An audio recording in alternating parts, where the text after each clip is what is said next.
OpenAI change startups forever? Hey everyone, Adam Bergman here, tax attorney and founder of IRA Financial, and welcome to another episode of Adam Talks. On this episode, I'm going to explore the opaque organizational structure of OpenAI and talk about, did it change the way people are going to set up companies in the future? Is this going to change things? Will people in the right type of business, in the right environment, look to first set up a charity, a tax exempt, allow people to make tax deductible contributions to that charity, do a lot of great research, and then if they find a viable product solution, turn it into a for-profit company, essentially move all the employees and all the IP to that company and run the business and raise money. That's exactly what Sam Altman did at OpenAI. And we saw there was a board revolt, which planned coup, which actually didn't materialize because Sam Altman and the employees have too much power because there's too much money at stake. And they basically were able to overthrow the board, take back control of the company, and essentially get back to running a for-profit business. So I wanted to go through this very interesting organizational structure. The intent was good, but what happened is, profits and money always take priority. And maybe that's the right way. We live in a capitalistic society. I have nothing against that. I'm just saying that's kind of what happened. So I'm going to kind of go through the history of OpenAI, and it was actually founded as a tax-exempt nonprofit in 2015 by Sam Altman and Elon Musk. And this was its mission statement: to build artificial general intelligence, AGI, that is safe and benefit all of humanity. And essentially that was its goal. Okay. And essentially they wanted to raise tons of capital through charitable donations. And Elon Musk, I think, donated anywhere from like $60 to $80 million. And that was kind of the mission. Okay. And essentially what happened is they opened up a for-profit company through an LLC when they realized that they needed way more money than they had through charitable contributions. And what happened is, you have this organizational structure where you have a not-for-profit and a for-profit that, maybe has aligned interests, maybe not. The for-profit entity clearly has the goal of making money, and the not-for-profit has a mission to make AI safe for all humanity. They could align, they could not. The interesting thing about the structure is there's one board for both companies. In a lot of other cases, we've seen this in newspapers where they have a nonprofit and a for-profit. There's generally different boards. Here, there's one board that has to kind of manage dual loyalties, I would say, one to a tax-exempt mission and one to a for-profit mission. So what happened, as we all know, is they needed more money, so they raised money. Microsoft, which now owns 49% of the profit subsidiary, they invested $13 billion in the company. But to their credit, to OpenAI, Sam Altman's credit, they actually built in kind of a profit threshold or limitation on the for-profit entity that basically said this: once the investors, they're only capped at making 100 times their money. So if they put in $1, the most they can make is $100. Okay, obviously Microsoft put in 13 billion, so they can make 100 times 13 billion. And once the investors reach that, and once the company reaches that value, then it reverts back to a tax exempt. So it kind of got some, I guess, unqualified criticism because it's not a for-profit with unlimited profit. Once there's 100 times initial investor value, it reverts back to a tax exempt. So this is why ultimately Elon Musk left, and a lot of the initial board members left, because when they started OpenAI, the name Open, they wanted it to be open to humanity, and now they feel like it's kind of closed. It's a business, which Microsoft owns, 49% of that sliver of that for-profit. The OpenAI tax-exempt company still owns some of the for-profit company as well. But this is the big issue why people are kind of up in arms with it. basically said, listen, we started tax exempt. We got all these charitable contributions. So we had the benefit of getting people give us donations, meaning you got pre-tax money in there. People got deductions. And yeah, they didn't have any equity, but they got deductions. And now these employees that work for a not-for-profit were basically switched to a for-profit, and we're able to sell up to $2 billion of OpenAI was sold in secondary markets. So they're able to cash in the fact that they started this tax exempt, and now they were able to develop all this artificial intelligence, mainly through donations initially, and then they were able to turn that tax exempt structure into a for-profit business. So looking at that, can this be done for something else? Hey, I've been working on this unbelievable, I think, tax exempt, working on this financial instrument that I believe will change the way people retire forever. I've been working on it for years. Hopefully going to launch it this year. Why shouldn't I set up a charity for it? Get deductions, get all my friends and family, even me. I'll make charitable deductions to that entity. Spend a lot of time researching it, putting in the effort. Once I see it's a viable product, set up a for-profit LLC, dump all the IP, dump my employees into the new entity, and then bang, I'm in business.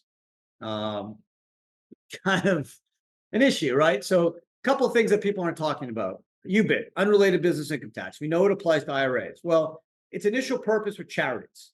So OpenAI is going to have a crap load of UBIT. UBIT's taxed at 37%. Their investments into this entity, assuming it's unrelated. Now, they're going to argue it's related to their exempt purpose. So they're going to try to get around this UBIT income because they're going to say, look, our exempt purpose is to make AI safe. And here we have this for-profit OpenAI business. So it's not unrelated to our exempt purpose. It's related. So there's no UBIT. The IRS will have an issue with that. And I guarantee there will be some type of litigation on whether some of that income from their billions and billions of dollars of revenue will be subject to UBIT. I'm not sure where that's at. Obviously, it hasn't become public. I don't know if the IRS is auditing that or looking into that, but I think that will be an issue. And that's something that I've heard no one talk about, whether UBIT will get triggered here. OpenAI is very smart and I think thought very carefully through the structure, and they'll make the argument it's not unrelated. It is related to its exempt purpose. This is what it's built to do. It's just going to make AI safe. They'll argue it's looks like a business here. It's closed. It's not open. You're running a business. You're how much of this money is actually being used for education and research, and what's the breakdown? These are all the details we just don't have now. But I'm curious, will people do this for other businesses, whether it's medical research, whether it's financial research, social consumer products? I don't know. I mean, this is something that people can take this model and say, I'll start a charity, I'll get deductions, I'll grow, do the research, development. And if I see I have a product, I'll just turn it into a for-profit business, dump all the IP and all the employees, and then make money that way. And I was able to start a business with pre-tax money. We'll see. I just thought it was interesting. That's why I want to share it with you. I've been kind of fascinated by this structure.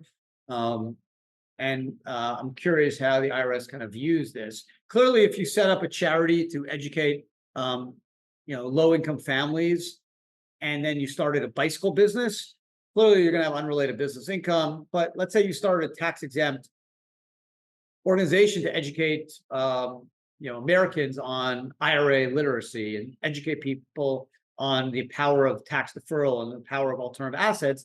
Can I do all that, raise money through tax-deductible contributions, build my business, at least start my business, and then if I see I have a product, just start a for-profit business selling self-directed IRAs? It kind of follows the AI model. I think the IRS is going to have to dive into this. That's why I think ultimately they're going to have to put the kibosh on this thing and argue that this is a business, and they can easily pull their tax-exempt status. That's something I think possibly will happen, because they're going to say, hey, this is not a business, it's not a charity, it's a business. And how much are you actually doing from an educational tax-exempt purpose? So they may pull their tax-exempt status. I don't know what that will mean for audit or recognizing income or any contributions made to that charity in the past. They may force you to recharacterize your tax-deductible contributions. The charity ultimately wasn't tax-exempt. So I don't think the IRS is going to let this slide. I assume they're looking at this, because if I was the IRS, I'd be concerned that maybe not Joe Pizzeria or Johnny's Car Wash will do this, but I think larger, more potentially valuable unicorn companies could look to this model and say, hey, I'm going to do this. And that, if I was the IRS, would be troubling and scary because they could potentially lose a lot of tax revenue. So the reason it's important is I think it's always interesting for to look at potential new startup organizational structures. You mix in AI, Sam Altman, Elon Musk, and you throw in UBIT, and I think it makes for a very interesting discussion. And I hope you guys enjoyed the podcast. It's kind of just an issue spotting, open the eyebrow type of presentation. We don't have all the details. We know as much as we can on the org structure based off the OpenAI website. There's been a recent case involving Elon Musk and Sam Altman. Elon Musk's basically saying, hey, you tricked me. We said we were going to start this tax exempt, and now guess what? You turned this into a monster business. The market cap of OpenAI, hold on, it's crazy, right? OpenAI market cap is in the billions, $30 billion.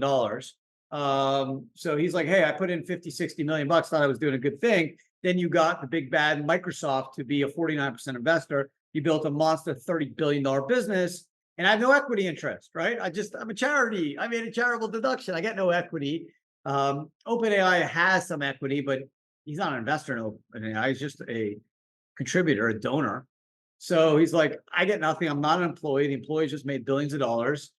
I just gave you 40, 50 million bucks and got nothing other than a tax deduction. And you changed the rules on me. You just changed the game. You told me what you're doing was altruistic, and now you just built a $30 billion business. Now, his defense is like, hey, we need to raise more money. It's part of our exempt purpose. The only way we can raise more money is to give investors equity. I get it. And look, we put a cap on is you can only make 100 times your money. After that, it reverts back to tax exempt. Now, you may be saying 100 times your money, that's crazy. But, in the venture capital world, that's what they look at. 10 times isn't interesting enough. Maybe the cap should have been 30 times or 40 times your money. 100 times is pretty generous. But nonetheless, there is a limitation on it. So it's not what you call just a for-profit enterprise like Amazon or NVIDIA, which has unlimited potential, right? It could be worth $10 trillion. No one's capping how much you can make on your investment.